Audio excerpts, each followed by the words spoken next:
14ஆம் தேதி 2025 மதுரை மீனாட்சி அம்மன் திருக்கோவில்ல நடை சாத்தப்படும். இது எதற்காக அப்படின்னு பார்த்தோம்னா, மதுரை மாநகருமே கலாச்சாரத்துல ஒரு உறவு முறையில ஊறி இருக்கக்கூடிய ஒரு விஷயம். எப்பவுமே மீனாட்சியையும் சொக்கநாதரையும் தெய்வமா பாக்குறத விட தன்னுடைய அப்பா அம்மாவா பார்க்கக்கூடிய ஊர் தான் மதுரை. அதனால திருப்பரங்குன்றத்து முருகப்பெருமான், அதாவது மகனுடைய மகா கும்பாபிஷேகம் ஜூலை 14ஆம் தேதி நடக்க இருக்கு.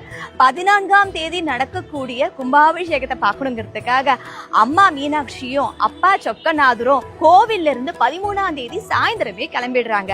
அதனால கிளம்புறதுனால ஜூலை 14ஆம் தேதி திருப்பரங்குன்றத்து மகா கும்பாபிஷேகத்துல கலந்துக்கிட்டு அன்னைக்கு சாயந்தரம் நடக்கக்கூடிய பஞ்சமூர்த்தி புறப்பாட்டிலையும் கலந்துக்கிட்டு அன்னைக்கு ராத்திரி தான் மதுரைக்கே திரும்புவாங்க.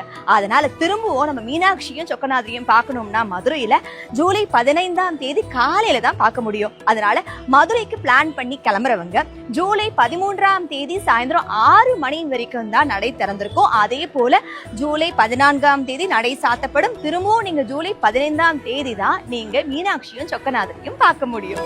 மீனாட்சி தாயே